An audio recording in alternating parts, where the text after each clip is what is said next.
हिंगोली जिल्ह्यातील सेनगाव शहरात सध्या महालक्ष्मी उत्सवाचा उत्साह शिगेला पोहोचलाय। याच उत्साहात भर घालण्याचे काम शहरातील अनिता विलास कापसे यांनी केले।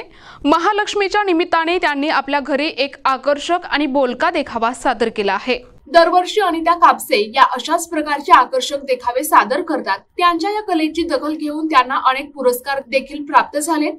यंदाच्या वर्षी त्यांनी विशेषतः सीता चरित्र या विषयावर आधारित देखावा सादर केलाय। ही अनोखी कलाकृती पाहण्यासाठी शहरातील महिलांची मोठ्या प्रमाणात गर्दी होत आहे। अनिता कापसे यांनी त्यांच्या कलेतून महालक्ष्मी उत्सवाला एक वेगळीच ओळख दिली आहे। विलास कापसे, मी गेल्या वर्षी चंद्रयान 3 केलं होतं आणि या वर्षी मी सीता चरित्र सादर केलं आहे। पहिला आहे सीता जन्म, ही नागरात जमिनीतून उत्पन्न झालेली सीता। नंतर आहे सीता स्वयंवर, रामानं धनुष्यबाण तोडून सीतेसोबत विवाह केला। नंतर राम लक्ष्मण सीता वनवास, हे दोघं नदी पार करून वनवासाला निघाले जंगलामध्ये। नंतर आहे लक्ष्मण रेषा।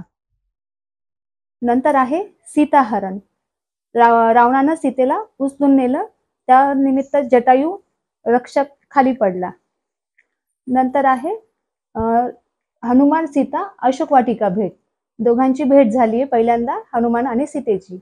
नंतर आहे सीता अग्नि परीक्षा। नंतर आहे अयोध्या प्रवेश। नंतर आहे सीता वनवास। सीता वनवास मध्ये आहे सीतेने लवकुशला जन्म दिला। नंतर आहे सीता त्याग, आखरीला आहे सीता त्याग। अशा प्रकारे आम्ही सीता चरित्र हे दाखवलेलं आहे।